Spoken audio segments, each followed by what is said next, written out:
കർത്താവിൻ്റെ വലിയ നാമത്തിന് മഹത്വം ഉണ്ടാകട്ടെ. വളരെ സന്തോഷമുണ്ട്.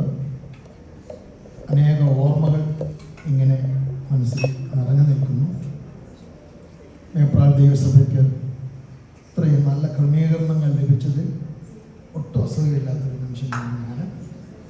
ഇവിടെ ശുശ്രൂഷിക്കുന്ന കർത്താവിൻ്റെ ദാസൻ സോദരൻ പാസ്റ്റർ കുടുംബം ഈ സഭയ്ക്ക് അനുഗ്രഹീതമായ ആത്മീക ശുശ്രൂഷകളും കൈത്താങ്ങലുകളും തരുന്നു എന്നത് എൻ്റെ നല്ല ബോധ്യമാണ്, എനിക്ക് ഉറപ്പായ കാര്യമാണ്.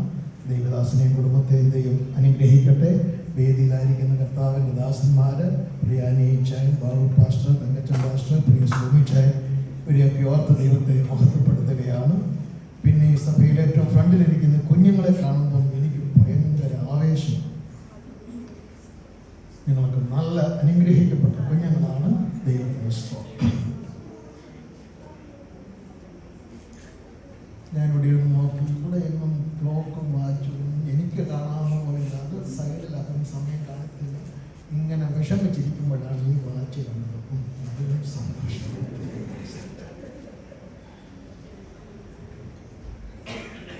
കർത്താവിൻ്റെ മേശ കൂടെ ഇന്ന് ഇവിടെ ഉള്ളതുകൊണ്ട് അതിനോട് ബന്ധപ്പെട്ട ചില കാര്യങ്ങൾ ഞാൻ നിങ്ങളോട് പങ്കുവയ്ക്കുവാൻ ആഗ്രഹിക്കുകയാണ്. യോഹന്നാന്റെ സുവിശേഷത്തിൽ നിന്നും കർത്താവിൻ്റെ മരണത്തെക്കുറിച്ച് യോഹന്നാന്റെ സുവിശേഷത്തിൽ 6 നിലകളിൽ അതിനെക്കുറിച്ച് പ്രതിപാദിച്ചിട്ടുണ്ട്. അതിനു മുൻപേ what makes A death so unique, ഒരു മരണത്തെ ഏറ്റവും ശ്രേഷ്ഠമാക്കുന്നത് എന്താ? നമ്മുടെ മരണത്തിനൊരു പ്രത്യേകതയുണ്ട്. ശമ്പളമാണ്. ശമ്പളം വേണ്ട എന്നും പറഞ്ഞ് ഇന്ന് വരെ ആരും സമരം ചെയ്തിട്ടില്ല. ശമ്പളം തരണമെന്ന് മാത്രമല്ല, കൂട്ടിത്തരണമെന്ന് പറഞ്ഞുകൊണ്ടുള്ള സമരങ്ങൾ നടത്തും. അപ്പൊ ശമ്പളം നാം അർഹിക്കുന്നതാണ്. വി ഏൺ അവർ സാലറി. മരണമെന്ന് പറയുന്നത് നമ്മൾ ചോദിച്ചു വാങ്ങിച്ചത്. പക്ഷെ കർത്താവിന്റെ മരണം അങ്ങനെയല്ല. പാപത്തിന്റെ ശമ്പളം മരണമത്രേ. The cause is sin, the effect is death. പാപവും മരണവും തമ്മിൽ ഇണപിരിയാത്ത ബന്ധം. ഒന്നിന്റെ കാരണവും ഒന്നിന്റെ പ്രതിഫലവും. പക്ഷെ യേശു കർത്താവിന്റെ മരണം അങ്ങനെയല്ല. ഞാനത് പറയുന്നതിന് മുമ്പ് ഇവിടെ സാക്ഷ്യങ്ങളിൽ പലരും പല പ്രാർത്ഥനാ വിഷയങ്ങളൊക്കെ പറഞ്ഞപ്പോൾ എൻ്റെ മനസ്സിൽ ഞാൻ പല സ്ഥലങ്ങളിലും പറഞ്ഞുകൊണ്ടിരിക്കുന്ന ഒരു കാര്യമുണ്ട്. അതൊരു ക്ലാസ് റൂമിൻ്റെ ചിത്രമാണ്. ഒരു ക്ലാസ് റൂമിൽ ടീച്ചർ വന്നിട്ട് ബ്ലാക്ക് ബോർഡിൽ ചോക്ക് കൊണ്ട് ഒരു വര അങ്ങോട്ട് വരച്ചു. എന്നിട്ട് ടീച്ചർ കുട്ടികളോട് ചോദിച്ചു, ഞാൻ വരച്ച് അതാ മായ്ച്ചു കളയാം, അല്ലെങ്കിൽ മുകളറ്റമോ താഴത്തെ അറ്റമോ തൂത്ത് കളയാതെ can anybody make this line short? ഞാൻ വരച്ച വര അത് ചുവടും മായ്ക്കരുത്, മുകളറ്റവും മായ്ക്കരുത്, അത് അങ്ങനെ തന്നെ നിർത്തിക്കൊണ്ട് ഈ വരയെ ചെറുതാക്കാൻ നിങ്ങൾക്ക് കഴിയുമോ? പിള്ളേരെല്ലാം കൂടെ അങ്ങോട്ടും ഇങ്ങോട്ടും നോക്കി ടീച്ചറിന് എന്ത് പറ്റി, ഏറ്റവും വന്നാൽ ഇത്ര വരാമോ എന്നുള്ള മട്ടിൽ കുഞ്ഞുങ്ങൾ അങ്ങോട്ടും ഇങ്ങോട്ടും നോക്കിക്കൊണ്ടിരിക്കുമ്പോൾ ഒരു മിടുക്കൻ ചാടി എഴുന്നേറ്റ് അങ്ങോട്ട് എന്നിട്ട് പറഞ്ഞു, സാറേ ഞാനത് ചെയ്യാം. ചോക്ക് കൊടുത്തു. ടീച്ചർ വരച്ച വരയുടെ തൊട്ടടുത്ത് അതിനേക്കാൾ വലിയ ഒരു വര ഇവൻ വരച്ചപ്പോൾ ടീച്ചർ വരച്ച വര ചെറുത്. ഞാൻ എന്തിനാണ് പറഞ്ഞെന്നറിയാം? യേശു കർത്താവിന്റെ വലുപ്പം കണ്ടെങ്കിൽ നമ്മുടെ ഇന്നത്തെ വിഷയങ്ങൾ ചെറുതാണെന്ന് മനസ്സിലാക്കണം. പ്രശ്നം വലുതായി കാണുന്നിടത്തോളം നമ്മുടെ മനസ്സമ്പാടിക്കും. വചനത്തിൽ യോഹന്നാന്റെ സുവിശേഷം 4-ാം അധ്യായത്തിൽ ശമരിയാക്കാരി ചോദിക്കുന്നു, നീ ഞങ്ങളുടെ പിതാവായ യാക്കോബിനേക്കാൾ വലിയവനാണോ? ശമരിയാക്കാരി കണ്ടതിലെ ഏറ്റവും വലിയ കക്ഷി യാക്കോബാ. കർത്താവിനോട് ചോദിക്കും, നീ യാക്കോബിനേക്കാൾ വലിയവനാണോ? ഈ ചോദ്യം യാക്കോബിനോട് ചോദിച്ചാൽ യാക്കോബ് പറയും, ഒരു മരുഭൂമിയിൽ ഒരു കല്ലെടുത്ത് തലയിണയായി വെച്ച് ഞാൻ കിടക്കുമ്പോൾ ആകാശത്തോളം എത്തുന്ന ഒരു ഗോവണി, അതിൽ കൂടെ സ്വർഗത്തിലെ ദൂതന്മാർ കയറി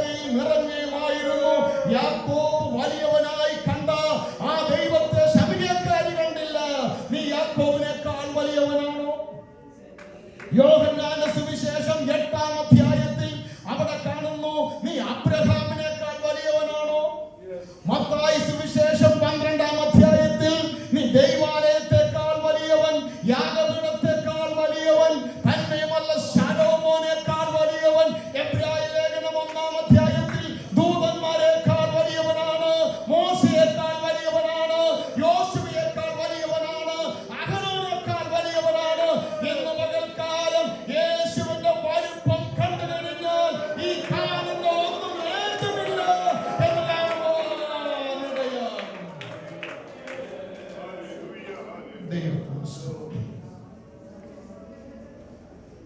ഒരു മരണത്തെ നിസ്തുല്യമാക്കുന്ന 3 ഘടകങ്ങൾ. ഒന്നാമത്തേത്, who was the person who died? മരിച്ച വ്യക്തി ആരാണ്? റെയിൽവേ സ്റ്റേഷനിലും റോഡ് സൈഡിലും ഭിക്ഷക്കാരൻ മരിച്ചു വീണാൽ ഒരു വാർത്തയല്ല. ഒരു സാധാരണക്കാരൻ മരിച്ചാൽ വലിയ വാർത്തയൊന്നുമല്ല.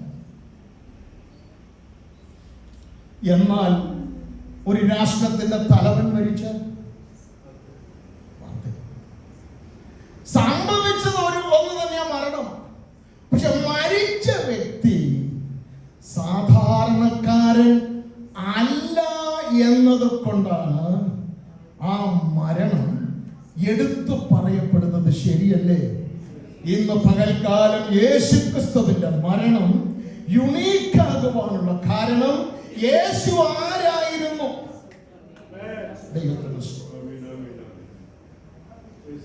അതിങ്ങനെ മനസ്സിലാക്കുന്നു.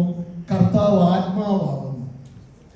ആത്മാവാകുന്ന കർത്താവിന് ആ നിലയിൽ മരിക്കാൻ സാധ്യമല്ല.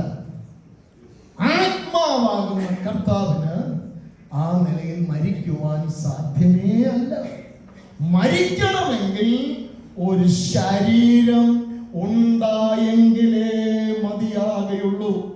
അപ്പൊ നമ്മളൊക്കെ ജനിച്ചത് കൊണ്ട് മരിക്കുമ്പോൾ യേശു മരിക്കുവാൻ വേണ്ടി ജനിച്ചവൻ. കർത്താവായ യേശു ക്രിസ്തുവിന്റെ ജഡാവതാരം എന്ന് പറയുന്നത് ഒരു വലിയ മർമ്മമാണ്. ഒന്ന്, ദൈവം മനുഷ്യനായി മാറി. 2, വചനം ജഡമായി തീർന്നു. 3, ധനവാൻ ദരിദ്രനായി മാറി. 4, ഇൻവിസിബിൾ ഗോഡ്, അദൃശ്യനായ ദൈവം വിസിബിളായി മാറി. ഡിസ്റ്റന്റ് ഗോഡ്, അങ്ങ് ദൂരെയുള്ളവൻ നമുക്ക് സമീപസ്ഥനായി മാറി. തീർന്നില്ല, ക്രിയേറ്റർ, സൃഷ്ടിതാവ്, രക്ഷകനായി മാറി. അതിലും അത്ഭുതമുണ്ട്, പിതാവ് മകനായി. നമ്മളൊക്കെ മകനായിരുന്നു, മകളായിരുന്നു, എന്നിട്ട് പിതാവായത്. പക്ഷെ യേശു, ഞാനിത് വെറുതെ പറയല്ല, അവൻ അത്ഭുത മന്ത്രി, വീരനാം ദൈവം, നിത്യപിതാവ്, സമാധാന പ്രഭു. എന്നിട്ട് പറയുന്നു, നമുക്കൊരു ശിശു ജനിച്ചിരിക്കുന്നു, നമുക്കൊരു മകൻ നൽകപ്പെട്ടു. നമ്മൾ മക്കളായിട്ട് പിതാവായി മാറിയെങ്കിൽ യേശു പിതാവായവൻ മകനായി തീരുകയാണ് ചെയ്തത്. യേശു ക്രിസ്തുവിന്റെ മനുഷ്യാവതാരം ഒരു പരമ അത്ഭുതം. He leaves the bosom of the eternal Father and comes to the bosom of an earthly mother. നിത്യനായ ദൈവത്തിന്റെ മടിയിലിരുന്നവൻ താണലോകത്തിൽ ഒരു മനുഷ്യ സ്ത്രീയുടെ മകനായി ആ മടിയിലേക്ക് വന്നു. ഒരത്ഭുതമല്ലേ? രണ്ടാമതായിട്ട്, the infinite became infant. നിത്യനായ സർവശക്തനായവൻ, infinite God became an infant, ഒരു കൊച്ചു കുഞ്ഞായി മാറി. 3, he who holds the world, ലോകത്തെ ശക്തിയുള്ള വചനത്താൽ വഹിക്കുന്ന കർത്താവ് ഇതാ ഒരു മനുഷ്യ സ്ത്രീയുടെ കരങ്ങളിൽ ഏന്തുവാൻ തക്കവണ്ണം ഒരു കുഞ്ഞായി ആ കരങ്ങളിൽ ഇരിക്കുകയാണ്. തന്നെയുമല്ല, garments of glory,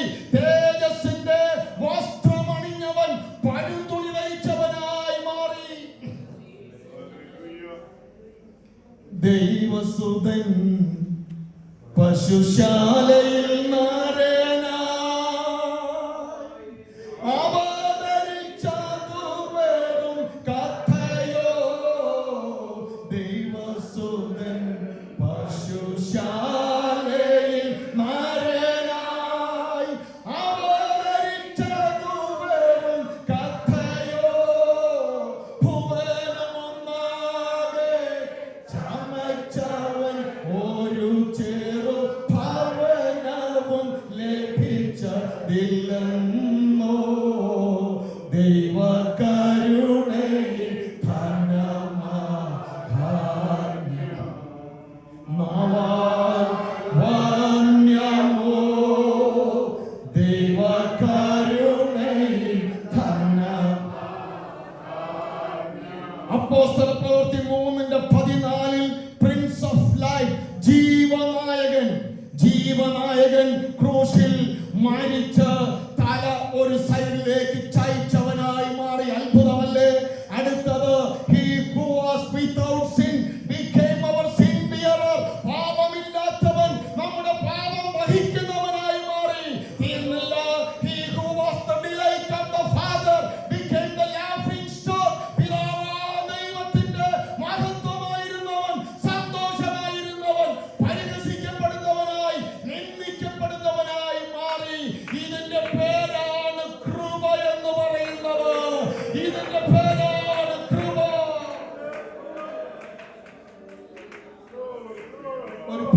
ഒരു ഭാവന. ഒരു മനുഷ്യൻ കുട്ടനാടൻ പ്രദേശങ്ങളിൽ കൂടെ ഇങ്ങനെ യാത്ര ചെയ്യുക. ഭാവനയാണ്. അപ്പോൾ അവിടെ കുറേയേറെ പക്ഷികൾ വന്ന് അവിടെ വീട് കിടക്കുന്ന നെൽമണികളൊക്കെ കൊത്തിയെടുത്തുകൊണ്ടിരിക്കുക. അപ്പൊ ഈ മനുഷ്യന്റെ ചിന്തയിൽ അല്പം കഴിയുമ്പോൾ ഈ കണ്ടമെല്ലാം കൂടെ പിന്നെയും കിളച്ച് പൂട്ടി ഉഴുതു മറിച്ച് വിത്ത് അങ്ങനെ വരുമ്പോൾ ഈ പക്ഷികൾ എവിടുന്നാ കഴിക്കുന്നത്? അപ്പോൾ അദ്ദേഹത്തിന് അറിയാം, ഇവിടെ വിത്ത് ഇറക്കുന്ന സമയം പാലക്കാടൻ പ്രദേശങ്ങളിൽ കൊയ്ത്തിന്റെ സമയമാണ്. ഇവിടുന്ന് നേരെ അവിടെ ചെന്നാൽ പക്ഷികൾക്ക് പട്ടിണി കൂടാതെ കഴിയാം.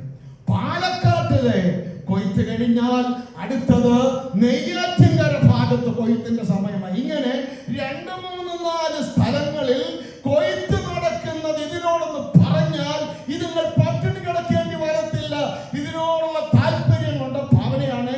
ഈ മനുഷ്യൻ കുട്ടനാടൻ പ്രദേശത്തിലെ വയലുകളിൽ നിന്ന് കൊത്തിയെടുത്തുകൊണ്ട് നിൽക്കുന്ന പക്ഷികളുടെ അടുക്കലേക്ക് ചെന്നപ്പോൾ ഇതെല്ലാം കൂടെ പറന്നടിച്ചൊരു പോക്ക്.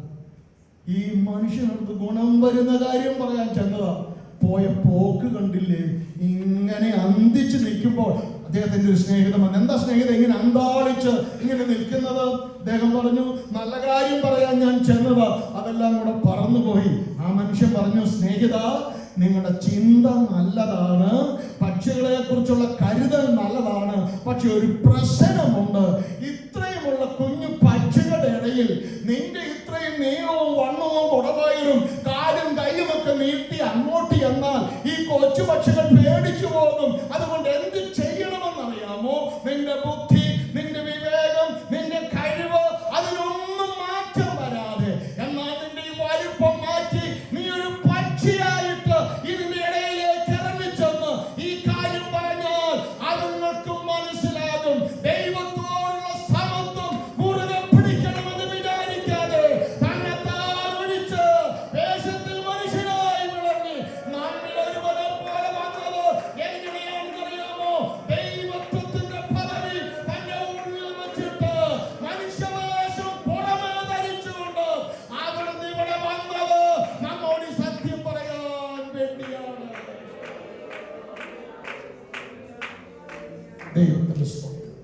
യോഹന്നാന്റെ സുവിശേഷത്തിൽ കർത്താവിന്റെ മരണത്തെ കുറിച്ച് പറയുന്ന 6 ദൃഷ്ടാന്തങ്ങൾ. 1-ാം അധ്യായം 29-ാമത്തെ വാക്യം. പിറ്റേന്നാൾ യേശു തന്റെ അടുക്കൽ വരുന്നത് അവൻ കണ്ടിട്ട്, ഇതാ ലോകത്തിന്റെ പാപം ചുമക്കുന്ന ദൈവത്തിന്റെ കുഞ്ഞാട്. എന്റെ പിന്നാലെ ഒരു പുരുഷൻ വരും. ഇതാ ലോകത്തിന്റെ പാപം ചുമക്കുന്ന ദൈവത്തിന്റെ കുഞ്ഞാട്. ഞാൻ പറഞ്ഞു, ഒരു മരണം യുണീക്കാകുന്നതിന് 3 ഭാഗങ്ങളുണ്ട്, ആസ്പെക്ട് ഉണ്ട്. അതിൽ ഒന്നാമത്തേതേ പറഞ്ഞുള്ളൂ, who was the person who died. മരിക്കാൻ കഴിയാത്ത, മരിക്കുവാൻ ആവശ്യമില്ലാത്ത സർവശക്തനായ ദൈവം മരിക്കേണ്ടതിന് വേണ്ടി മാത്രം ഈ താണലോകത്തിൽ നമ്മിൽ ഒരുവനെ പോലെ അവതരിച്ചു. അത്രയും നിസ്തുല്യമായ ഒരു വ്യക്തിത്വം വേറെ ഇല്ല എന്നതുകൊണ്ട് യേശുവിന്റെ മരണം നിസ്തുല്യമാണ്. രണ്ടാമത്, what was the reason lying behind? മരിച്ചതിന്റെ കാരണമെന്താ?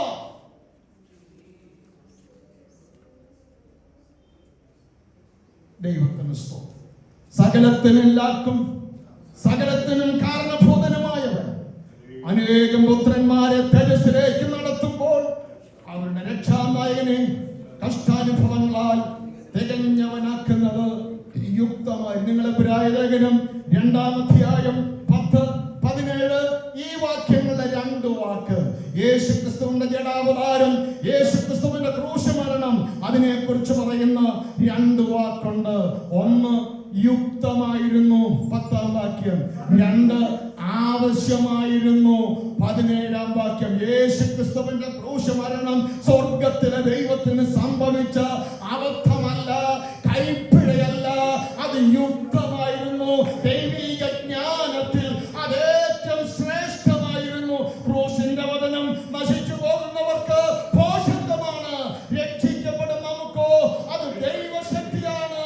രണ്ടാമത്, അത് ആവശ്യമായിരുന്നു. മക്കൾ ജഡരക്തങ്ങളോട് കൂടിയവരായതുകൊണ്ട് അവനും അവരെ പോലെ ജഡരക്തങ്ങളോട് കൂടിയവനായി മരണാധികാരിയായ പിശാചിനെ തന്റെ മരണത്താൽ നീക്കി ജീവപര്യന്തം മരണഭീതിയിൽ അടിമകളായിരുന്ന നമ്മെല്ലാം വിടുവിച്ചു. അതിനാൽ ആവശ്യമായിരുന്നു. ഞാൻ വായിച്ചൊരു സ്റ്റേറ്റ്മെന്റ് ഇങ്ങനെയുണ്ട്, the death of death in the death of Christ. മരണത്തിന്റെ മരണം സംഭവിച്ചത് യേശുക്രിസ്തുവിന്റെ മരണത്തിലാണ്. യേശു പറയുന്നു, മരണത്തിന്റെയും പാതാളത്തിന്റെയും താക്കോൽ എന്റെ കൈവശമുണ്ട്. മരണാധികാരിയായ പിശാചിനെ ആയുധം വെപ്പിച്ച് മരണഭീതിയിലായിരുന്നു ആയുധം വിടുവിച്ചത് യേശുവിന്റെ ക്രൂശ് മരണമാണ്. മൂന്നാമതായി, വാട്ട് വാസ് ദി ഔട്ട്കം? അങ്ങനെ മരിച്ചുകൊണ്ട് എന്തുണ്ടായി? ഇന്ദിരാഗാന്ധിയെ കൊന്നപ്പോൾ കുറേയേറെ സിഖുകാർ കൊല്ലപ്പെട്ടു. അവിടെ അക്രമങ്ങൾ നടന്നു. യേശുക്രിസ്തുവിന്റെ ക്രൂശ് മരണത്തിന്റെ ഔട്ട്കം ഒന്നാണ് ഞാനും നിങ്ങളും നമ്മുടെ നീതീകരണം, നമ്മുടെ രക്ഷ, നമ്മുടെ പുത്രത്വം, നമ്മുടെ തേജസ്കരണം, നമ്മുടെ നിരപ്പ്, നമ്മുടെ വിശുദ്ധീകരണം, ഇതിന്റെ എല്ലാം കാരണമായി തീർന്നത് യേശു കർത്താവിന്റെ ക്രൂശ് മരണമാണ്. അതുകൊണ്ട് ഇന്ന് പകൽക്കാലം ഈ ക്രൂശിന്റെ മരണത്തെ അനുസ്മരിക്കുന്ന ഈ ശുശ്രൂഷ ഇതിന് തുല്യം പറയാൻ മറ്റൊന്നുമില്ല ദൈവമക്കളെ. വൈറ്റ് ഹൗസിൽ ട്രംപിനോടൊപ്പം ഇരുന്ന് ബ്രേക്ക്ഫാസ്റ്റ് കഴിക്കുന്നതിനേക്കാൾ എത്രയോ വലുതാണ് ഈ അപ്പോൾ ഈ വീടുകൾ ഞാൻ നിങ്ങളും പങ്കാളികളായി തീരുന്നത്. യേശുക്രിസ്തുവിന്റെ ക്രൂശ് മരണത്തെ കുറിച്ച് നമ്മൾ വായിച്ചു. യോഹന്നാൻ 1:29 ലോകത്തിന്റെ പാപം ചുമക്കുന്ന ദൈവത്തിന്റെ കുഞ്ഞാണ്. ഈ ദൈവത്തിന്റെ കുഞ്ഞാടെന്നൊക്കെ പറയുമ്പോൾ കൊച്ചു കുഞ്ഞുങ്ങൾ ചെറിയ ക്ലാസ്സിൽ പഠിച്ചൊരു പാട്ടിന്റെ ഒരു ലൈൻ എനിക്ക് ഓർമ്മ വരുന്നുണ്ട്. മേരിക്കുണ്ടൊരു കുഞ്ഞാട്, പാൽമുര പോലെ വെളുത്താട്. കുഞ്ഞാടെന്ന് പറയുമ്പം ആ ചിന്തയിലേക്ക് നമ്മൾ കടന്നു വരരുത്. ഈ കുഞ്ഞാടിന് ചില പ്രത്യേകതയുണ്ട്. വെളിപ്പാട് പുസ്തകം 5-ാം അധ്യായം 5-6 വാക്യങ്ങൾ ഒന്ന് നോക്കാമോ? വെളിപ്പാട് 5-ാം അധ്യായം 5-6 വാക്യങ്ങൾ. ഞാൻ സിംഹാസനത്തിന്റെയും 4 ജീവികളുടെയും നടുവിൽ മൂപ്പന്മാരുടെ മധ്യത്തിൽ ഒരു കുഞ്ഞാട് അറുക്കപ്പെട്ടതുപോലെ നിൽക്കുന്നത് കണ്ടു. ഒരു കുഞ്ഞാട് അറുക്കപ്പെട്ടതുപോലെ. ശ്രദ്ധിക്കണേ, ഇവിടുത്തെ ഏത് കുഞ്ഞാടിനെയും അറുത്ത് കഴിഞ്ഞാൽ നിൽക്കത്തില്ല, താഴെ കിടക്കത്തേ ഉള്ളൂ. പക്ഷെ ഈ കുഞ്ഞാടിന്റെ പ്രത്യേകത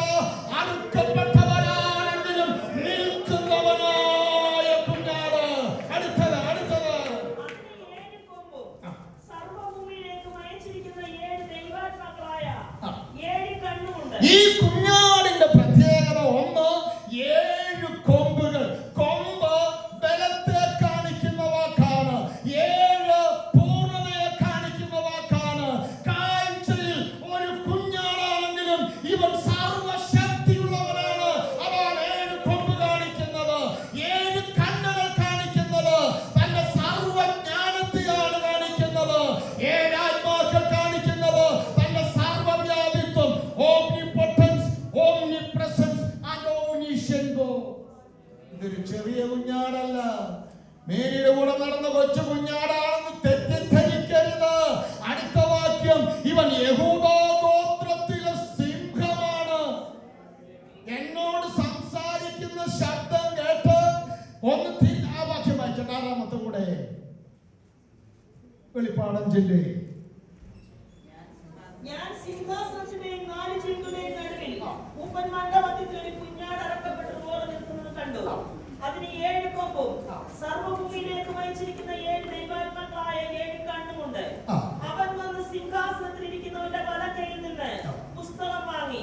വാങ്ങിയപ്പോൾ അതിന്റെ 5-ാമത്തെ വാക്യം. അപ്പോൾ മൂപ്പന്മാരിൽ ഒരുത്തൻ എന്നോട്, കരയണ്ട, യഹൂദാ ഗോത്രത്തിലെ സിംഹവും. ഇത് കുഞ്ഞാടാണെന്ന് പറയുമ്പോൾ അയ്യോ കുഞ്ഞാട് എന്നല്ല ധരിക്കേണ്ടത്. ഇവൻ കുഞ്ഞാടായിട്ട് നിൽക്കുമ്പോൾ തന്നെ ഇവൻ യഹൂദാ ഗോത്രത്തിന്റെ സിംഹമാണ്. ദാവീദിന്റെ ശുഭ്രമായ വേരുള്ളവനാണ്. സിംഹാസനത്തിന്റെ കോണിൽ മാറി നിൽക്കുന്നവനല്ല, സിംഹാസനത്തിന്റെ നടുവിൽ നിൽക്കുന്നവനാണ്. ഇന്ന് പകൽക്കാലം ഈ കർത്താവ് എത്ര വലിയവനാണ്! ഇതോ ലോകത്തിന്റെ പാപം ചുമക്കുന്ന ദൈവത്തിന്റെ കുഞ്ഞാട്.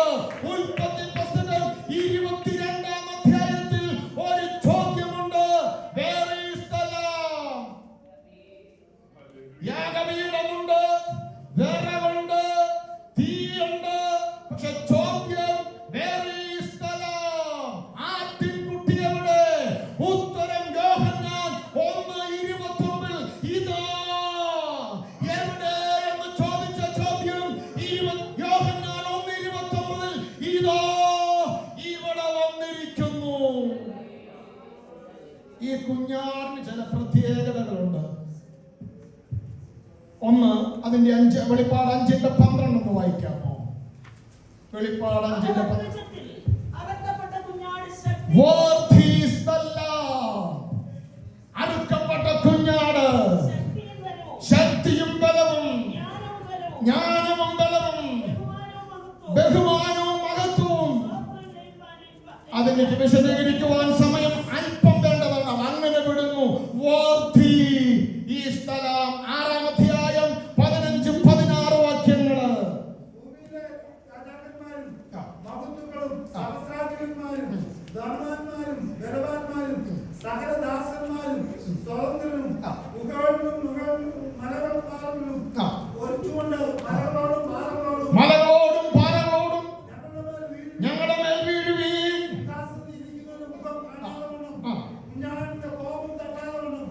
കുഞ്ഞാടിന്റെ കോപം ഞങ്ങളുടെ മേൽ പതിക്കാതിരിക്കേണ്ടതിന് മലകളെ കുന്നുകളെ ഞങ്ങളുടെ മേൽ വീഴുവീൻ എന്ന് പറയുന്നു. ഇന്നേന്ന് പറഞ്ഞ് നടക്കുന്ന കൊച്ചു കുഞ്ഞാടായി ഇതിനെ തെറ്റിദ്ധരിക്കരുത്. ഈ കുഞ്ഞാടിന്റെ കോപം എന്ന് പറയുന്നത് ആർക്കും താങ്ങാൻ കഴിവുള്ളതല്ല. അടുത്തതായി 7-ാം അധ്യായം 14-ാം വാക്യം. വെളിപ്പാട് 7:14. അറിയുന്നുവല്ലോ എന്ന് പറഞ്ഞു. ഞാൻ പറഞ്ഞതിന് അവൻ എന്നോട് പറഞ്ഞത്, ഇവർ മഹാകക്ഷത്തിൽ നിന്നും വന്നവർ കുഞ്ഞാടിന്റെ രക്തത്തിൽ തങ്ങളുടെ അങ്കി അലക്കി വെളുപ്പിച്ചവർ. 13:8. 13. മുതൽ അറുക്കപ്പെട്ട കുഞ്ഞാടിന്റെ ജീവപുസ്തകത്തിൽ പേര് ഈ കുഞ്ഞാടിന് ഒരു പുസ്തകമുണ്ട്, ജീവപുസ്തകം. 19:7. നാം സന്തോഷിച്ചുല്ലസിച്ച് അവന് മഹത്വം കൊടുക്കുക. കുഞ്ഞാടിന്റെ കല്യാണം നമ്മൾ കണ്ട സൈസ് കുഞ്ഞാടായിട്ട് ഇതിനെ തെറ്റിദ്ധരിക്കരുത്. ഈ കുഞ്ഞാടിന് ഒരു പുസ്തകമുണ്ട്. ഈ കുഞ്ഞാടിന് ഒരു കല്യാണം നടക്കുന്ന 21:9. വെളിപ്പാട് 21:9. അന്ത്യമാല 7 നിറഞ്ഞ 7 കലശമുണ്ടായിരുന്നു. 7 ദൂതന്മാരിൽ ഒരുത്തൻ വന്ന് എന്നോട്, വരിക, കുഞ്ഞാടിന്റെ കാന്തയായ ഈ കുഞ്ഞാടിന് ഒരു കാന്തയുണ്ട്. പ്രായമെല്ലാം 21:22. 12 ഗോപുരവും 12 മുത്തും ഓരോ ഗോപുരവും ഓരോ മുത്തുകൊണ്ടുള്ളതും നഗരത്തിന്റെ വീതി സ്വച്ഛസ്ഫടികത്തിന് തുല്യവും തങ്കവുമായിരുന്നു. മന്ദിരം അതിൽ കണ്ടില്ല. സർവശക്തിയുള്ള ദൈവമായ കർത്താവ് കുഞ്ഞാട് അതിന്റെ മന്ദിരം. കുഞ്ഞാടാണ് അതിന്റെ മന്ദിരം. ഈ കുഞ്ഞാട് മന്ദിരമാണ്. 21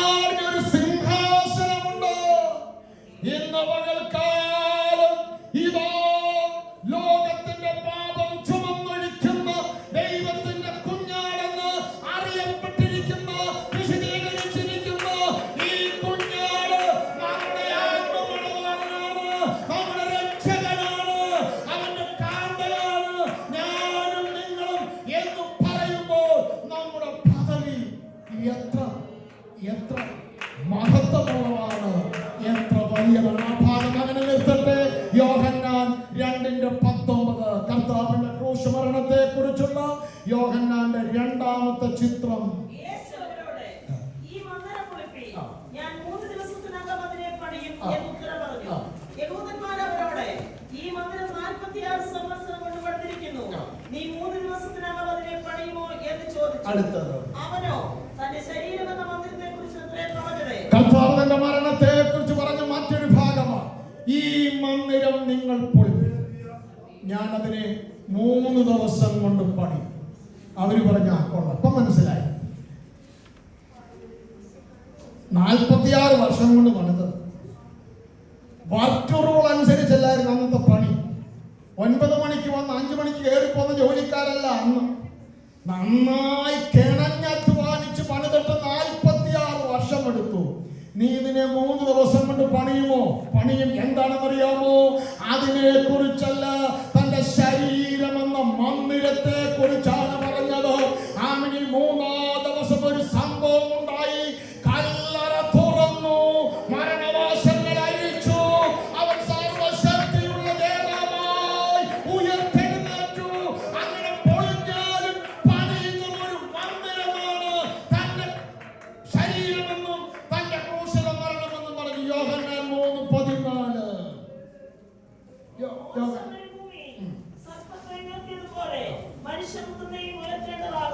എന്റെ വളരെ ചെറിയ പ്രായത്തിൽ നെപ്പോളിയൻ സാർ എന്ന് പറഞ്ഞൊരു സാർ ആ വാക്യത്തിൽ നിന്ന് പ്രസംഗിച്ച 3 ചിന്തകൾ.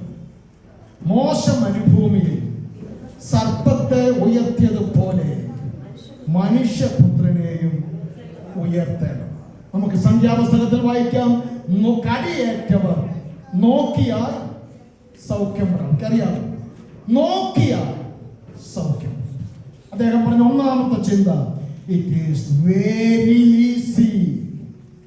സകലത്തിനും A+ കിട്ടി, +2 കഴിഞ്ഞ് PhD എടുത്തവർ നോക്കിയാൽ സൗഖ്യമാകുമെന്നല്ല, ആരാവശ്യബോധത്തോടെ നോക്കിയാലും it is very easy, very easy, very easy. കുഞ്ഞുങ്ങൾക്ക് പോലും സാധിക്കുന്ന നിലയിൽ ഈ രക്ഷ നമ്മുടേതാകുവാൻ ദൈവം വെച്ച മാർഗം എത്ര ഈസിയാണ് ദൈവമക്കളെ. 2ാമത്, ഇറ്റ് ഈസ് ഫ്രീ. പിച്ചള സർപ്പത്തെ ഉയർത്തിയിട്ട് മോശ ഫീസ് ചോദിച്ചുകൊണ്ട് നടന്നു. It is free. 3, it is instant. നോക്കുക, സൗഖ്യം. ഇതുപോലെ ഒറ്റ നിമിഷം കൊണ്ട് ആത്മരക്ഷ നമുക്ക് അവകാശമാക്കി തന്നു നമ്മുടെ കർത്താവ് എത്ര വലിയവനാണ്. മോശ മരുഭൂമിയിൽ സർപ്പത്തെ ഉയർത്തിയതുപോലെ മനുഷ്യപുത്രനെ ഉയർത്തേണ്ടതാണ്. യോഹന്നാന്റെ സുവിശേഷം 6-ാം അധ്യായം 51-ാമത്തെ വാക്യം. യോഹന്നാൻ 6:51. ജീവനുള്ള അപ്പം ഞാനാകുന്നു. ഈ അപ്പം തിന്നുന്നവനെല്ലാം എന്നേക്കും ജീവിക്കും. ഞാൻ കൊടുക്കാനിരിക്കുന്ന അപ്പമോ ലോകത്തിന് ജീവന് വേണ്ടി ഞാൻ കൊടുക്കുന്ന എന്റെ മാംസം. തന്റെ ക്രൂശിലെ മരണത്തെ കുറിച്ച് യേശു പറഞ്ഞത് ഇങ്ങനെയാണ്, ഞാനാണ് ജീവന്റെ അപ്പം. എന്റെ ദൈവമക്കളെ, നമുക്ക് പലർക്കും പലരെ സഹായിക്കാൻ കഴിയും, പക്ഷെ ചില വിഷയങ്ങളിൽ നമുക്ക് സഹായിക്കാൻ ഒക്കത്തില്ല. 1ാമത്തെ കാര്യം, ഒരാൾക്ക് പകരം ഞാൻ ഉറങ്ങിയാൽ ആ പുള്ളിക്ക് ക്ഷീണം മാറുന്നു. നീ ജോലി ചെയ്തോ, നിനക്ക് വേണ്ടി ഞാൻ ഉറങ്ങും. വേറൊരാൾക്ക് വേണ്ടി അപ്പം ഞാൻ തിന്നാൽ ആ വ്യക്തിക്ക് എന്താ പ്രയോജനം? വേറെ ഏത് കാര്യത്തിലും അങ്ങോട്ടും ഇങ്ങോട്ടും സഹായിക്കാം, പക്ഷെ ജീവന്റെ അപ്പമാകുന്ന യേശുവിനെ വ്യക്തിപരമായി സ്വന്തമാക്കിയെങ്കിലേ അത് ജീവന്റെ അപ്പമായി മാറുകയുള്ളൂ. വേറൊരാള്, ഞാനിങ്ങനെ പറയാറുണ്ട്, ദൈവത്തിന് മക്കളുണ്ട്, കൊച്ചുമക്കളില്ല. നമുക്ക് ആ കൊച്ചുമക്കൾ, നമ്മുടെ മക്കൾക്ക് മക്കൾ ജനിച്ചാൽ കൊച്ചുമക്കൾ കാണുമേൻ നാം ദൈവത്തിന്റെ കൊച്ചുമക്കളെന്ന് വിളിക്കപ്പെടണം. അങ്ങനെ വാക്കിയില്ല. ഇത് പേഴ്സണലാണ്, സ്വന്തമായി സ്വീകരിക്കേണ്ടതാണ്. എനിക്ക് പകരം വേറൊരാൾ ആഹാരം കഴിച്ചാൽ, എനിക്ക് പകരം വേറൊരാൾ ഉറങ്ങിയാൽ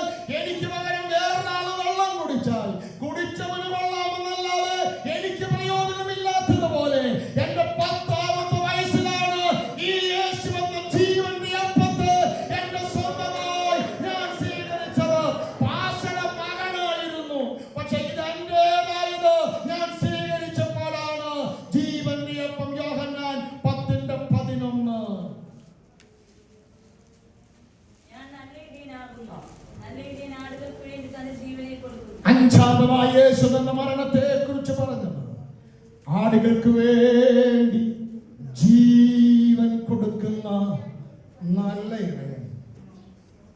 കർത്താവിന്റെ ജീവനെ ആരെങ്കിലും തട്ടിയെടുത്തതല്ല. കർത്താവ് തന്നെത്താൻ മനഃപൂർവമായി നമുക്ക് തന്നതാണ്. യോഹന്നാൻ 12:24. യോഹന്നാൻ ഞാൻ നിങ്ങളോട് പറയുന്നു, ആ. ഗോതമ്പുമണി നിലത്ത് വീണ് ചാകുന്നില്ല എങ്കിൽ അത് തനിയെയിരിക്കും. ആ. ചത്തുവെങ്കിലോ വളരെ ഫലമുണ്ടാകും. നോക്കുക, കർത്താവ് തന്റെ ക്രൂശമരണത്തെ കുറിച്ച് പറഞ്ഞ അടുത്ത ചിന്ത, ഗോതമ്പ് മണി നിലത്ത് വീഴാതെ കുപ്പിക്കകത്തോ പാത്രത്തിന്റെ അകത്തോ അടച്ചു വെച്ച് ഷോക്കേസിൽ ഇരുന്നാൽ അങ്ങനെ ഇരിക്കും. പക്ഷെ ഇത് നിലത്ത് വീഴണം, ഇത് ചാകണം. ചത്തു കഴിഞ്ഞാൽ ഇതിൽ നിന്ന് വളരെ പ്രയോജനം ഉണ്ടാകണം.